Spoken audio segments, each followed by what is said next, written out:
Hoy Rafael, siguraduhin mong babalik ka pa ha. Huwag ka masyadong magpapadala sa syudad, baka malimutan mo na kami dito. At baka pagbalik mo may English accent ka na ha. Ha? Loko! Ikaw talaga, Mateo. Trabaho lang naman ang pupuntahan ko doon. Hindi ako mag-aartista doon. Babalik din ako kapag nakaipon na. At syempre, nakakuha ng pang-ayos ng bahay ni nanay. Sinasabi ko lang. Kasi ibang syudad kapag nasanay ka na. Doon, minsan ayaw ka na nitong pakawalan. Lalo na yung mga katulad mo na madaling mawala.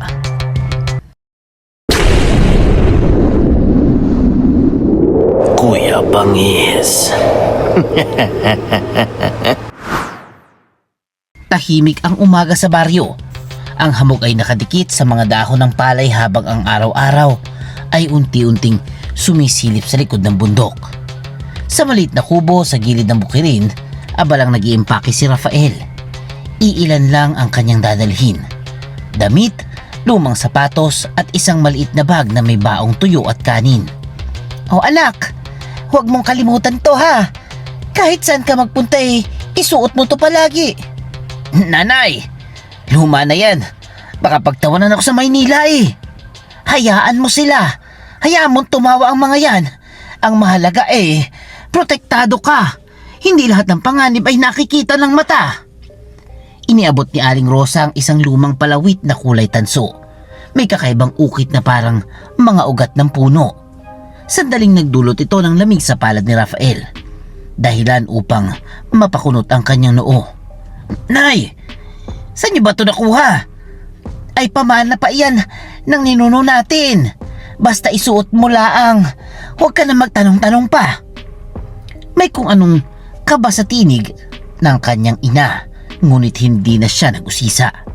Sinuot niya ang palawit at muling kinuha ang bag. Sa labas, naghihintay si Mateo. May hawak na sigarilyo, ngunit hindi naman sinisindihan. Sabi nila, kapag may umalis sa baryo, lalo na sa lahi natin sumusunod daw yung ano. Huwag kang magsalitang ganyan. Walang multo sa storya natin. Umaga pa naman to. Hindi multo, kundi mas masahol pa. Sabi ng lolo ko noon may mga nilalang na nagbabantay sa bundok at ayaw nilang iniiwan sila. Napangiti si Rafael, ngunit sa loob niya ay may kumislot na takot. Habang naglalakad sila papunta ng terminal, nadaanan nila ang matandang balete sa gilid ng daan. Biglang umihip ang malamig na hangin. Oh, tinan mo to Rafael Parang nagagalit yung puno Lah, tama nga no. Baka narinig kahoy, Mateo. Pagdating sa terminal, umalingaw-ngaw ang tunog ng bus. Ang usok at ingay ay tila paalala ng oras na ng pamamaalam. Tanda mo Rafael ha. Huwag mong aalisin ang palawit kahit mahulog ka o makatulog ka. At kung may marinig kang tumatawag sa'yo sa gabi huwag kang lilingon ha. Ano ka ba? Tinatakot mo pa talaga ako Tumigil ka na nga dyan. Ngunit seryoso ang mga mata ni Mateo. Nang sumakay na si Rafael sa bus, kumabay siya sa kaibigan at sa ina na nakatayo sa malayo. Habang umaandar ang sasakyan, unti-unting nawala sa paningin ang mga palayan, ang bundok at ang balete. Sa huling sandali bago tuluyang lumiko ang bus, napalingon si Rafael sa bintana. Akala niya'y may nakita siyang babae sa lilim ng puno, nakaputi, mahaba ang buhok at nakatingin sa kanya. Kumurap siya, pero wala na. Ngunit sa kanyang dibdib, ang palawit ay bahagyang umiinit. Uy, pinsan, ang tagal mo naman dumating. Akala ko naligaw ka na sa Maynila ha. Sinabi ko nga sa'yo, bumaba ka sa kanto bago mag-flyover. Akala ko kasi pare-pareho lang ang daan dito. Kahit saan ako tumingin na may jeep, may bus, may taong nagmamadali. Parang walang pahinga dito Talagang ganyan. Masasanay ka rin dito. Ganyan talaga sa syudad. Walang hihinto Pag huminto ka, tatalo ka. Pagpasok ni Rafael sa maliit na inuupahang apartment ni Elena, agad siyang sinalubong ng ingay mula sa labas. Busina ng jeep, sigaw ng vendor at tunog ng tren na dumadaan sa malayo. Malayo ito sa katahimikan ng probinsya na nakasanayan niya. Sa gabing yon, halos hindi siya makatulog. Ang bawat yabag sa pasilyo ay parang may kasamang bigat. Makalipas lamang ang ilang araw, nakahanap si Rafael ng trabaho sa isang shipping warehouse. Mabigat ang gawain, paulit-ulit, ngunit hindi naman siya nagreklamo. Sa bawat sahod, agad siyang nagpapadala ng pera kay Aling Rosa. Tuwing tatawag siya, palaging maikli ang sagot ng ina. Mag-ingat ka riyan anak ha! Huwag kang uuwi ng gabi at huwag mong aalisin ang suot mo. Oo, Nay. Trabaho, bahay lang naman ako. Wala na akong ibang pinupuntahan, Nay.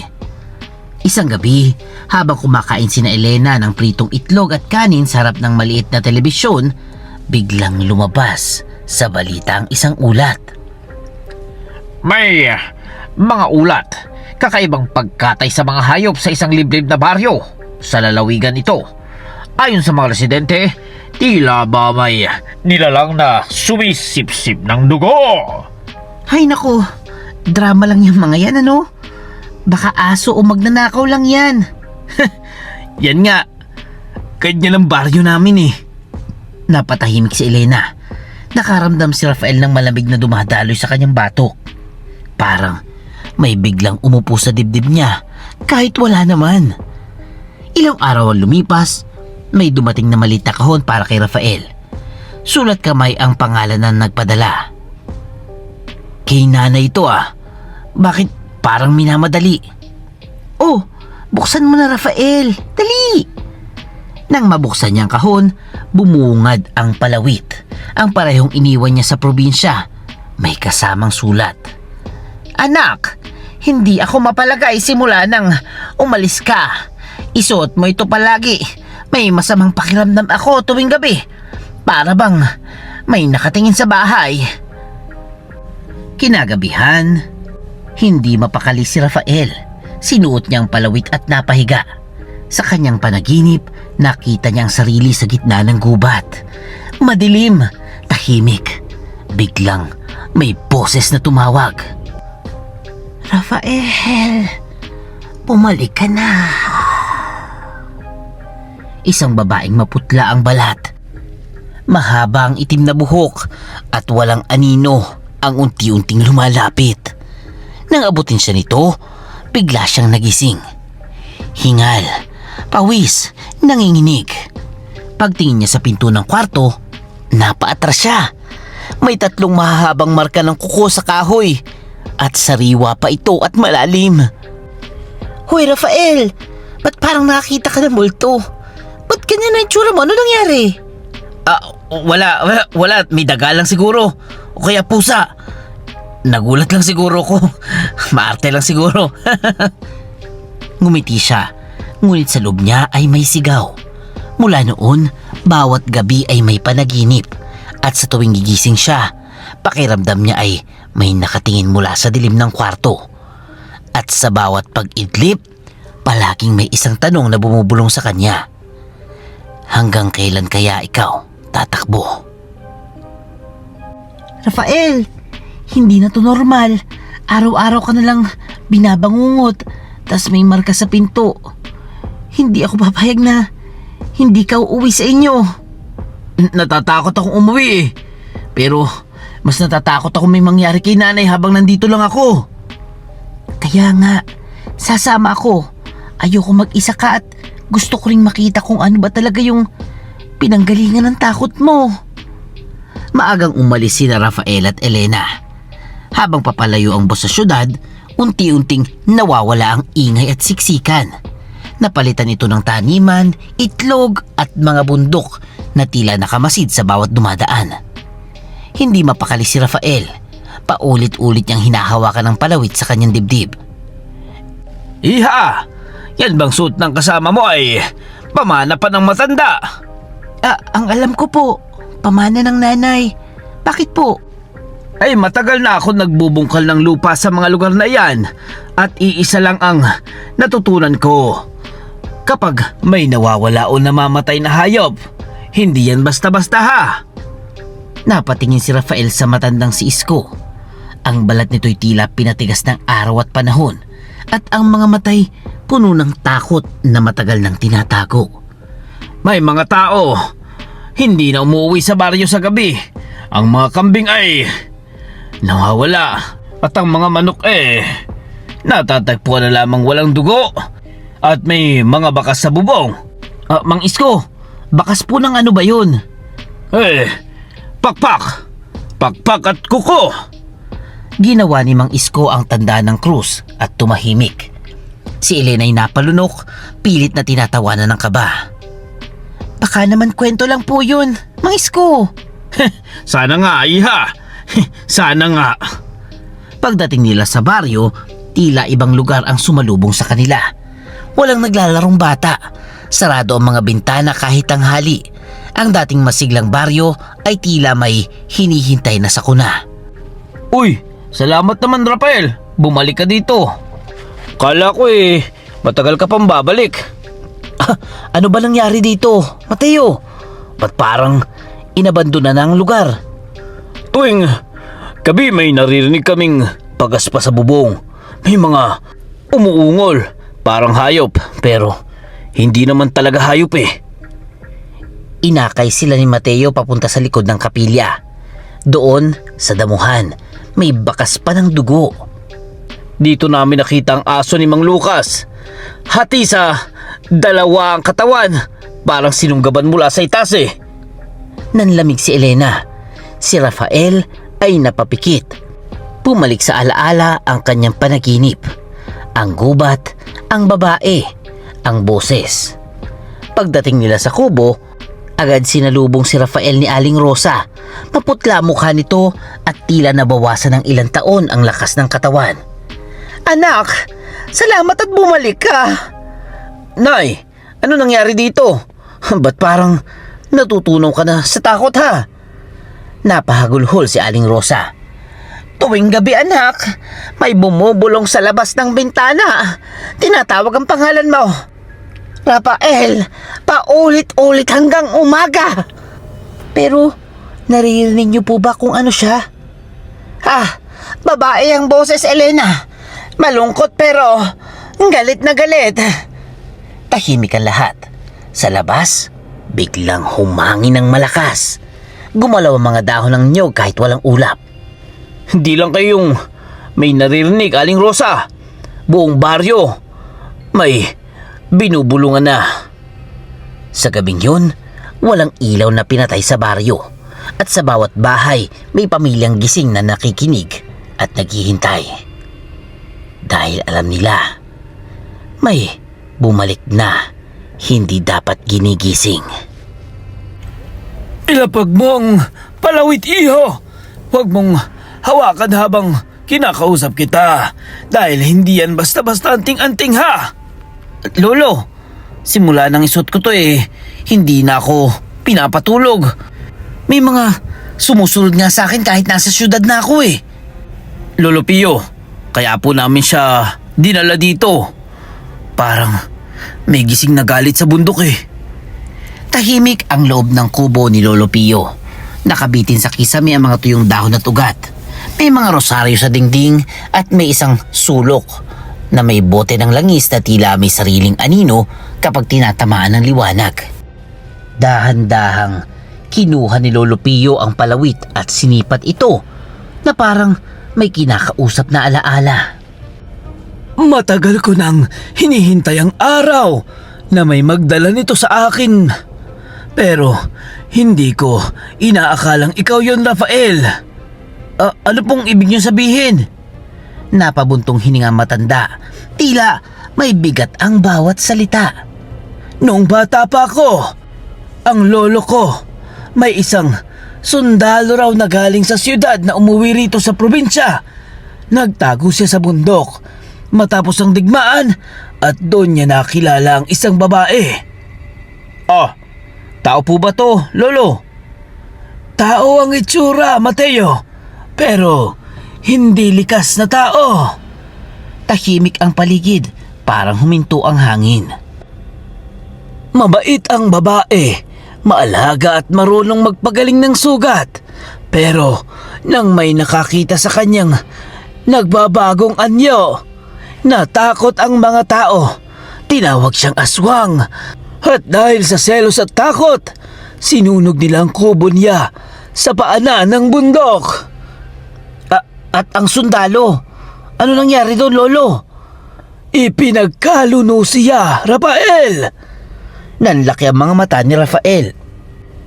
Pinili ng sundalo ang pangalan niya kaysa sa babaeng minahal niya. Iniwan niya ito para iligtas ang sarili niya. Ngunit hindi namatay ang babae sa apoy. Sugatan lamang, galit at nag-iisa. Dahan-dahang nilapag ni Lolo Pio ang palawit sa pagitan nila. Iyan ang binigay ng babae sa sundalo bilang tanda ng pag-ibig at proteksyon. Pero nang iwan siya ng lalaki, ang palawit ang naging ugnayan ng sumpa. Ibig sabihin po nito, Lolo? Oo, isinumpa niya ang dugo ng sundalo nang bawat lalaking aalis sa baryo ay babalikan niya sa takot at bangungot hanggang harapin siya nito. Nanlamig ang buong katawan ni Rafael. Ang ama ko po, anak ng sundalo ang ama mo, kaya ikaw ang tinatawag, Rafael. Tahimik, mabigat, parang may umupo sa dibdib ni Rafael. Kaya pala, kahit saan ako pumunta sumusunod siya, no? Ginising mo ang sumpa nang dalhin mo ang palawit sa labas ng bundok. May paraan pa po ba, Lolo, para matapos ito? Ay, Mateo, may isa lang. Pero hindi yun madali. Tumayo si Lolo Pio at tumingin sa labas kung saan tanaw ang bundok. Sa gabi ng kabilugan ng buwan, kailangan mo siyang harapin. Alin man sa suyuin mo, ang galit niya o tuldukan mo ang buhay niya. Kahit ano doon, dapat mong magawa. Pero, paano kung mabigo ako, Lolo? Rafael, hindi lang ikaw ang mawawala, kundi ang buong baryo. Sa sandaling iyon, umalingaw-ngaw ang malayong huni mula sa bundok. Mahaba, malungkot at galit. At alam nilang lahat, narinig sila ng sumpa. Hindi niyo ko maiiwan dito. Huwag niyo kong tratuhin parang bisita lang dahil kung sumpa na ang kalaban natin lahat tayo apektado. At hindi ako papayag na kayo lang ang haharap sa kanila. Hoy, Iha Elena! Hindi ito laban ng tapang, kundi laban ng loob. Kapag umatras ka wala nang balikan pa. Mas pipiliin ko pong umatras dahil sa takot kesa mabuhay habang may konsensyang iniwan ko kayo. Tahimik si Rafael habang pinapatalas ni Mateo ang bolo. Sa bawat hagod ng bato sa bakal, parang may kasabay na tibok ang dibdib niya. Ang amoy ng suka at asin ay kumapit sa hangin habang binababad ni Lolo Pio ang mga sandata. Di ko akalaing darating ang araw na to, Rafael. Haharapin natin ang kwento lang ng mga matatanda na aswang. Hindi na to kwento, Mateo. Legit yan. Sumusunod siya sa akin sa panaginip. At gisin man ako tulog ramdam kong galit niya. Sinuot ni Lolo Piolo ang mga bawang sa kanyang leeg habang bulong-bulong niya ang mga dasal. Sa isang mangkok, hinalo niya ang langis ng nyog at banal na tubig. Ipahid ninyo ito sa balat lalo na sa dibdib. At sama nyo na ang batok. Huwag kayong titigil sa pagdarasal kahit marinig nyong siya'y sumisigaw. Pero paano kung makiusap siya, Lolo Pio? Ay, Elena, mas mapanganib ang umiiyak kaysa sa umaatake. Dumilim ang langit. Ang buwan ay unti-unting namula na parang pinahira ng dugo. Walang aso ang tumahol, walang kuliglig ang kumanta. Ang buong baryo ay tila pinigil ang paghinga. Mula sa gilid ng kagubatan, may awit na umalingaw-ngaw. Banayad, malungkot at nakakabaliw. Napapikit lamang si Rafael, tila may humahaplo sa alaala niya. Rafael, bakit ka umalis? Yan ang kanyang naririnig. Naririnig ko rin yun, ha? Ano ba yun? Mateo, Rafael, ano yun?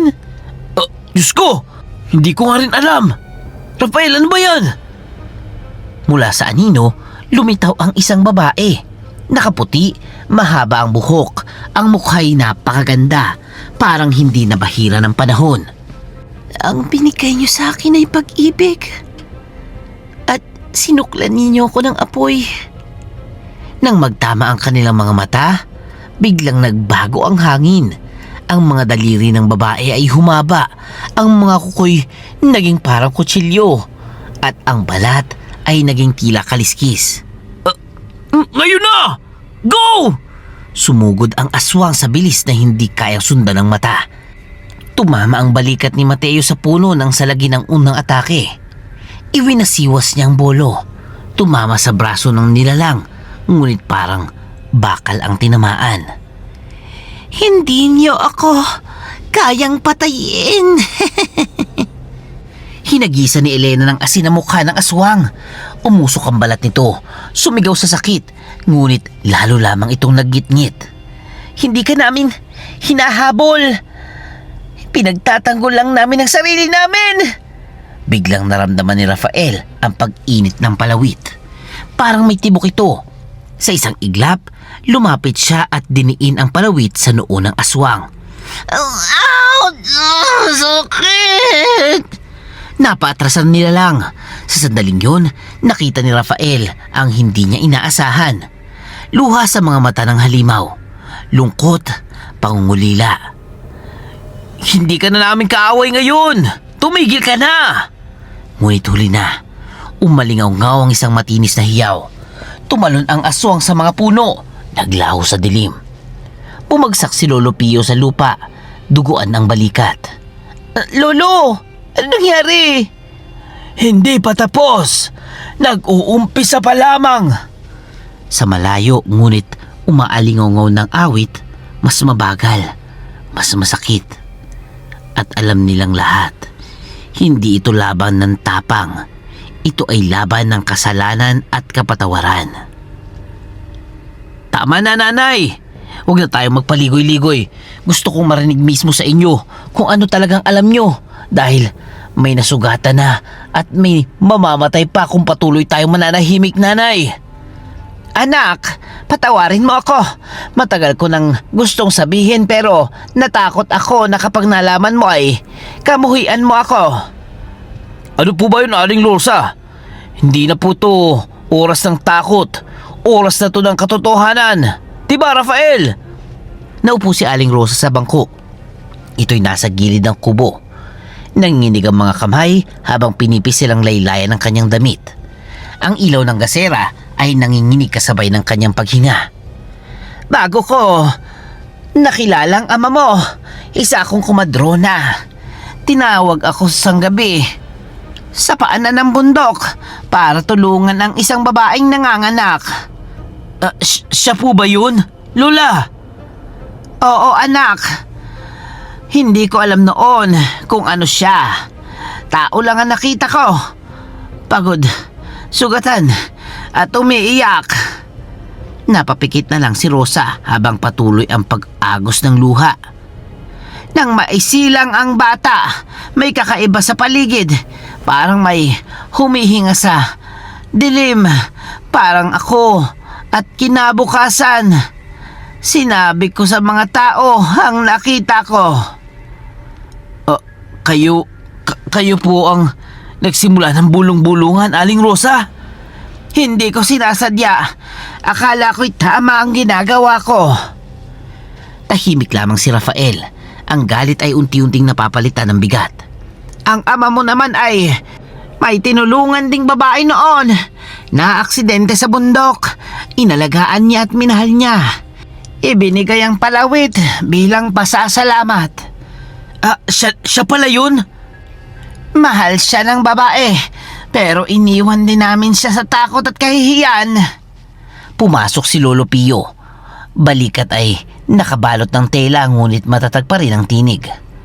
Ang sumpa ay hindi lang galit, iho. Isa itong sigaw ng pagkilala. Kaya po pala, may lungkot sa mga mata niya kahit umaatake siya. Nagkatinginan sina Rafael at Elena. May isa pang paraan para matapos ito. Ngunit hindi ko ito pipilit dahil mabigat ang kapalit. Ano po ba yon, Lolo? May kailangan pumalit sa kanya bilang bantay ng bundok. May kailangan magdala ng sakit at alaalan niya upang siya ay makalaya. Biglang tumayo si Elena. Ako na lang po. Kung yun yung kailangan, ayoko pong may ibang mamatay. Hindi pwede, Elena. Huwag mong isipin ang ganyan. Rafael, nakita ko ang lungkot niya. Hindi siya purong halimaw. Biktima rin lang siya. Hinawakan ni Rafael ang balikat ng pinsan. Hindi ko kayang mawala ka pagkatapos ng lahat ito. Kung may magbabayad, dapat ako yun dahil dugo ko ang may sala nito. Anak, kapag pinili mo ang landas na yan, maaaring hindi ka na bumalik balang araw. Tumango lamang si Rafael. Kung yun ang kapalit ng katahimikan ng baryo at kapatawaran sa kasalanan ng pamilya, handa akong harapin ang lahat mag-isa. Sa labas, umihip ang hangin mula sa bundok. Parang may nakikinig, parang may naghihintay. At sa unang pagkakataon, hindi natakot ang nasa dibdib ni Rafael, kundi paghahanda sa sariling kapalaran. Ba't ka bumalik dito, Rafael? Alam mong hindi ka na dapat nandito. Alam mong hindi ka na makakaalis pa ng tuluyan dito. Bumalik ako hindi para lumaban, kundi para humingi ng tawad at para tapusin ang kasalanang matagal ng pinapamana sa dugo namin. Tahimik ang tuktok ng bundok. Sa ilalim ng matandang balete, nakatayo si Ana sa anyong tao. Maputi ang balat, mahaba ang buhok at ang mga matay punong-puno ng pagod. Hindi na niya kayang burahin ang mga siglo nito. Dahan-dahang lumod si Rafael. Ibinaba ang ulo at inabot ang palawit ng mga siglo. Hindi ko kayang tumbasan ng sakit na dinulot namin sa iyo, pero aaminin ko ang kasalanan ng mga nauna sa akin at kung may kailangan magbayad, handa akong akuin yun. Ilang salinlahi na ang humihingi ng tawad, pero wala pa rin isang nanatili. Napangiti lamang si Ana ng mapait. Ang galit ay naging tahanan ko, Rafael, at ang paghihiganti ang naging dahilan kung bakit ako patuloy na nabubuhay. Pero kung ahayaan mong maging pahinga mo ang pag-alis ko bilang tao Nagtaas ng tingin si Ana. Tila ba nabigla? Alam mo ba yung hinihingi mo? Alam ko at tinatanggap ko yun. Dahan-dahan silang lumapit sa ilog. Hinugasan ni Ana ang palawit na tubig. Hinaluan ng abo mula sa puno at nilapat sa dibdib ni Rafael. Kapag tinanggap mo to, hindi ka na magiging ganap na tao. Hindi ka rin magiging ganap na halimaw.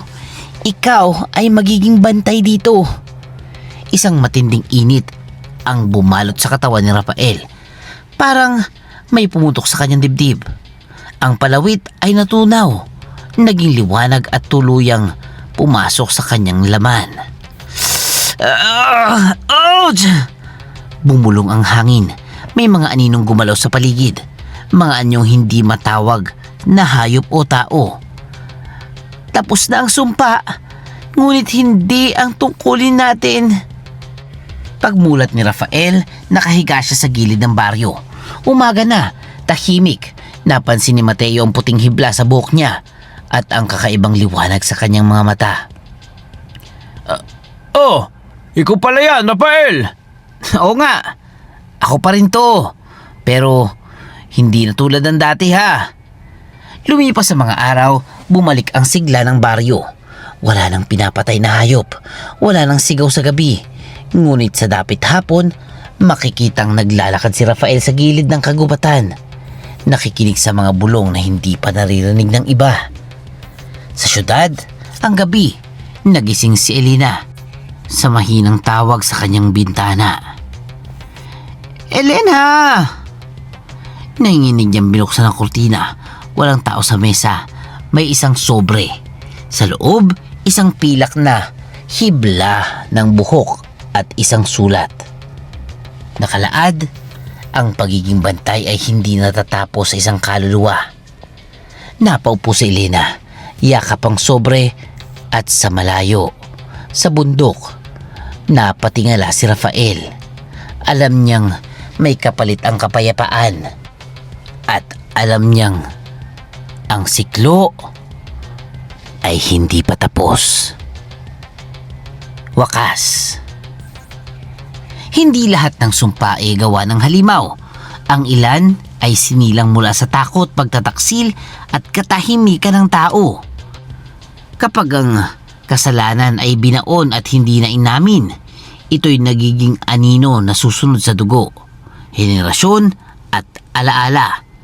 Sa mundong puno ng dilim, ang tunay na katatakutan ay hindi ang aswang, kundi ang lihim na pilit nating tinatakasan. Dahil barang araw, hihingi rin sila ng kapalit. Kung nagustuhan niyo ang ating story, please comment yes. At kung may real life stories kayo na gustong i-feature sa ating channel, please comment your email.